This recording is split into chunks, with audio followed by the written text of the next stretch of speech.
parent program in a public library. They collaborated with Middle Country Public Library to develop a framework for a model that shows all libraries a new way to look at children's services. The initiative expands the role of public libraries as key players in family and early childhood development, parent and community involvement, and lifelong learning beginning at birth. Foundations for learning are built during the first 3 years of life, and the library has created space, resources, and educational opportunities to help parents and caregivers connect, discover, learn, and thrive with their child. Family Place builds on the knowledge that good health, early learning, parental involvement, and supportive communities play a critical role in young children's growth and development. This newly created space is specially designed for families with young children to explore, play, share books, and learn together. A fresh collection of books, toys, music, and multimedia materials are provided for babies, toddlers, parents, and service providers. Library staff is also specially trained in early literacy, child development, and family support. This space emphasizes the importance of play in early learning and the importance of parents and caregivers to promote and participate in children's play. Parents and caregivers are encouraged to bring their young children to play, learn, and grow in this space. It is open during regular business hours, 10 a.m. to 8 p.m. Monday through Thursday, 10 a.m. to 6 p.m. Friday, and Friday and Saturday, and 1 to 5 p.m. Sunday. More information is available at wichitalibrary.org/familyplace. Thank you. All right, thank you, Sean. Again, we have some incredible staff who work here at the library who are trained in early childhood education and are available, so thank you for that. It's definitely something that's needed, and we do have Jamie in the back who is the director. She does an amazing job. She normally doesn't get enough credit, so I do want to just take a moment to just give Jamie, our director, a shout out. Thank you so much for everything you do. Yes, silent claps, yes. But speaking of shared learning opportunities here in a community, the city has a variety of opportunities to learn and to have a little fun while learning through our Evolve Guide. So registration for classes and events through the library, cultural arts, and park and recreation for the fall are now open. From learning a new language to taking an indoor gardening class or even learning the basics of karate from Megan, there is something from everyone. So please check out the fall guide at wichita.gov/evolve. And those classes are constantly changing as well, so make sure you see what we have new this fall that we might not have had last fall. Next, we're going to talk briefly about our workshop that will help folks who are looking to find opportunities to get their driver's license back. In 2021, Governor Laura Kelly put into law legislation that seeks to address the issues of suspended driver's license and make it easier for Kansans to get their driver's license back. Some of our Wichita Police Department folks will join in a panel of presenters at 11 a.m. to 3 p.m. on Saturday, September 16th at Atwater Neighborhood Resource Center to help educate residents on how to get their license back. So here to tell us more is Faith Martin on behalf of the Racial Profiling Citizens Advisory Board. Faith, thanks for joining us. Thanks for having me. And we would like, on behalf of the Racial Profiling Board, to thank the mayor for always being a great partner to the Racial Profiling Board. We'd also like to thank Councilman Johnson for helping us secure the Atwater Center.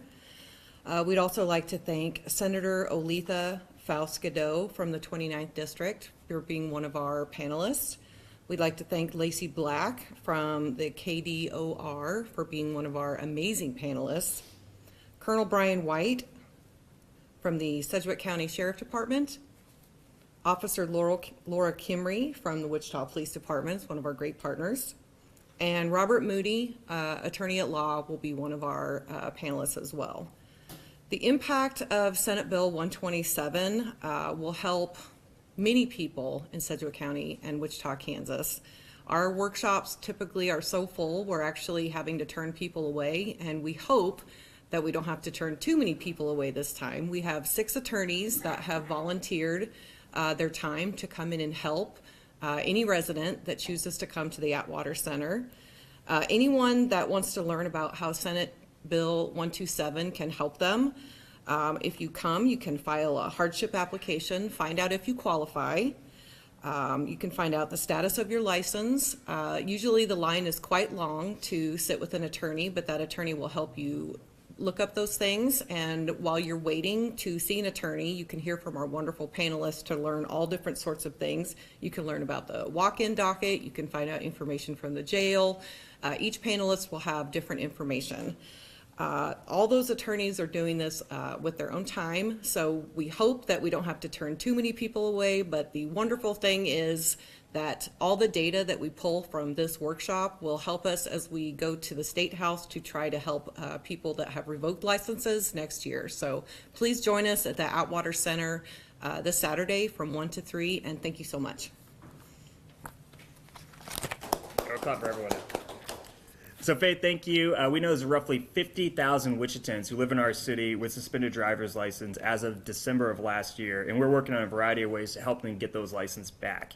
In December of last year, the council also approved $150,000 to provide free legal support through the Wichita Area Restoration Program to help residents get those licenses back. And we hope that those who could be assisted with this program come out and let us get you back behind the wheel. Again, we wind up really with folks who might have missed a court date with a driving speeding ticket or something, wind up losing their license, and they still have to get to work. And we want them getting to work. We want them to not be a pathway towards poverty or homelessness. So by following our new updated laws, thanks to the Senate, we, I think, can get people back on track, and it's good for all of us. So please come on out and check out what is being offered at Atwater.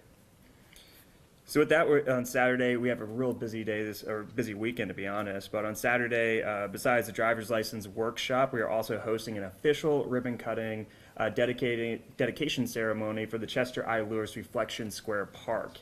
At 10 a.m. in the park, we'll hear a variety of speeches and performances honoring the legacy of Chester I. Lewis and Wichita's place in the civil rights movement, most especially the dock and sit-in that Mr. Lewis took part in. It will be a fun event celebrating the work to revitalize the park, officially unveil the artwork and artists of Ella Buckus and Michelle Muzada. So come on out and celebrate with us. Again, this is not only a celebration of our park, but really a celebration of our city's history and our city's contribution, the leaders of our city's contribution to making positive change during the civil rights movement. And then again on this weekend on Sunday, join us from noon to 5 p.m. along the 4-mile stretch from Douglas, from College Hill to Delano for Open Streets ICT. Of course, this is a free community building event that closes the iconic, usually busy streets in Wichita to traffic and opens it up for biking, walking, running, dancing, yoga. My kid might be on his hoverboard, and much more. So all Wichitans are invited to join in on the fun by engaging with the surrounding local businesses, restaurants, street vendors, as well as the major activity hubs situated every mile along the route. So kudos to our park staff who have worked hard on these two events and have a jam-packed weekend ahead of them. So thank you to our park staff, not only for the organization of this, but also for going the extra mile and working this weekend as well, so that Wichitans can enjoy our downtown. And special thanks to many of our supporters, volunteers, and vendors who make this event so special every single year. So now we're also going to talk on Monday. Wow, we've had a very busy week. On Monday, please join us at the Riverside Tennis Center from 11 a.m. to 1 p.m. to meet Brent Fields, our new city tennis instructor. Brent was born and raised in Wichita and has competed nationally in tennis, including clinching the 6A state doubles competition. We're excited to welcome Brent and add his experience to our local tennis community. So again, please come on out to Riverside Tennis Center at 11 to 1 o'clock on Monday and meet Brent. Finally, I want to begin beginning the third week of September, 5,000 randomly selected residents from all 6 districts throughout the city of Wichita will receive a survey to help gauge feedback about their perceptions and priorities for the city of Wichita. So residents will have the opportunity to fill out paper surveys or fill them out online. The survey is administered through Palco, I think is how you pronounce it, maybe not, but it's professionally administered by a group of folks who are going to make sure that this survey is a scientific representation of what the people of Wichita are looking for in their city government and how they feel about current services.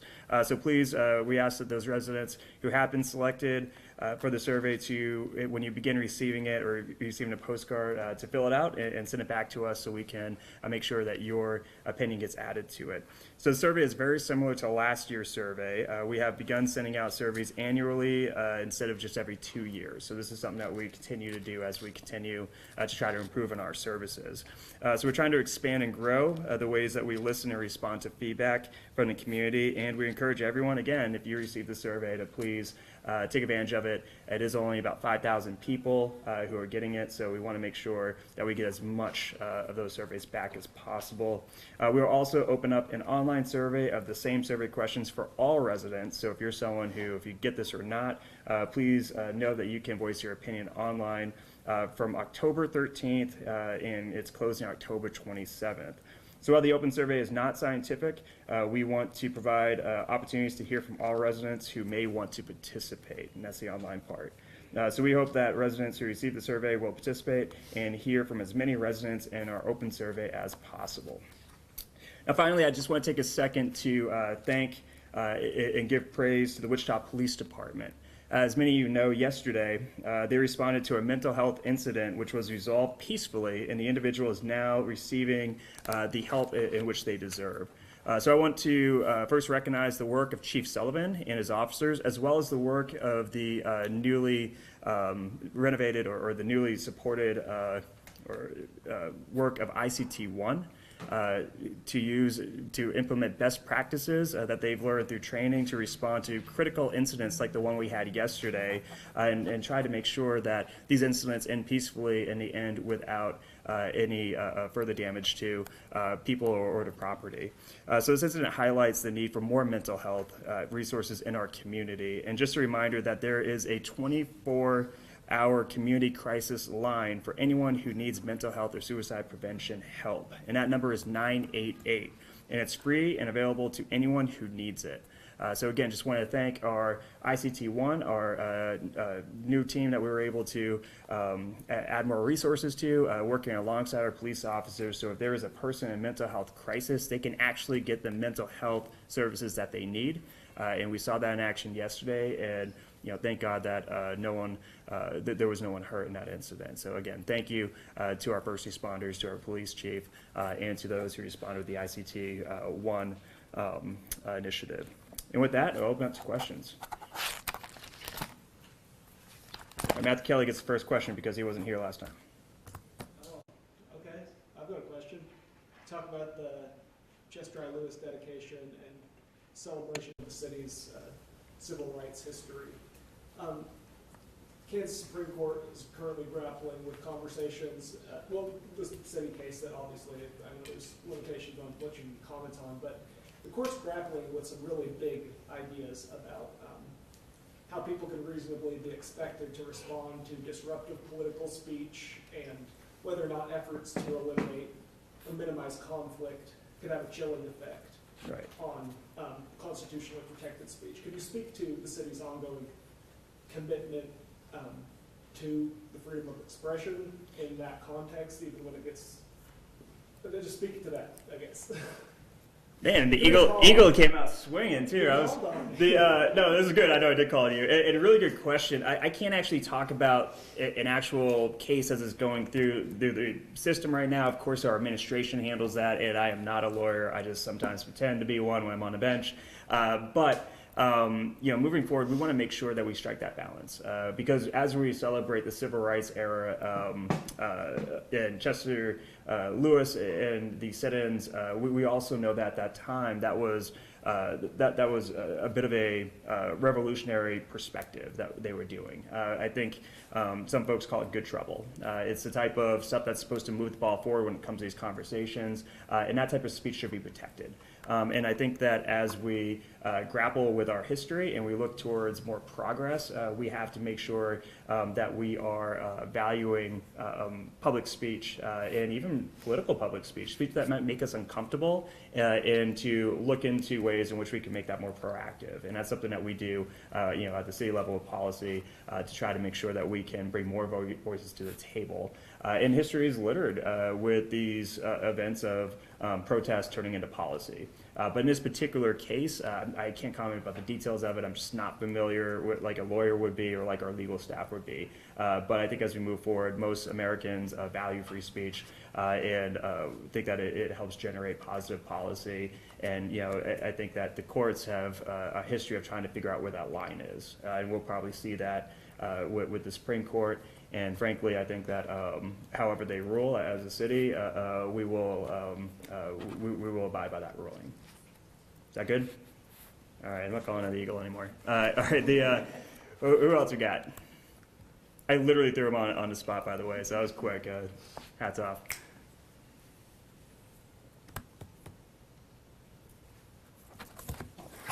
All right, thanks a lot, everyone. Appreciate you guys being here. And again, enjoy the weekend. We got so much going on in Wichita. Hope to see you guys out.